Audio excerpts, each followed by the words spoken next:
రాజీవ్ యువ వికాస పథకం దరఖాస్తుల పరిశీలన గందరగోళంగా మారిందని పలువురు అభ్యర్థులు అసహనం వ్యక్తం చేశారు. పెద్దపల్లి జిల్లా రామగుండం కార్పొరేషన్ కార్యాలయంలో ఏర్పాటు చేసిన దరఖాస్తుల పరిశీలనలో అభ్యర్థులు ఇబ్బందులకు గురవుతున్నట్లు వారు పేర్కొన్నారు. కార్యాలయంలో వసతులు కరువయ్యాయని అధికారులు ఇష్టానుసారంగా అభ్యర్థులు దరఖాస్తులు పరిశీలిస్తున్నట్లుగా వారు తెలిపారు. పేరు, సీరియల్ నెంబర్ తేడా లేకుండా తెలిసిన వారికి ప్రాధాన్యత ఇస్తున్నట్లు వారు ఆగ్రహం వ్యక్తం చేశారు. క్రమశిక్షణ పాటించకుండా అభ్యర్థులు గుమికూడటంతో దరఖాస్తుల పరిశీలన ఆలస్యం అవుతోందన్నారు. అభ్యర్థులకు కనీసం మంచినీటి సౌకర్యం కల్పించడం లేదని, ఎండలోనే పడిగాపులు కాయాల్సి వస్తుందని వారు చెప్పారు. ఇప్పటికైనా కార్పొరేషన్ బ్యాంక్ అధికారులు సమన్వయంతో దరఖాస్తులను పరిశీలించాలని అభ్యర్థులను కోరారు.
వచ్చాము రాజీవ్ వికాసం కోసం.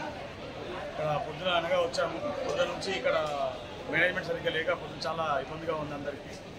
అందరికీ సీరియల్ ప్రకారం పిలుస్తారని చెప్పారు. బట్ సీరియల్ ప్రకారం ఏం లేకుండా ఇష్టానుసారంగా లోపలికి పంపిస్తున్నారు.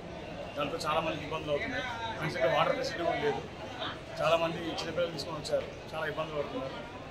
ముందు ఇట్లాంటివి జరగకుండా చూసుకుంటే చాలా బాగుంటుందని అనుకుంటున్నాను.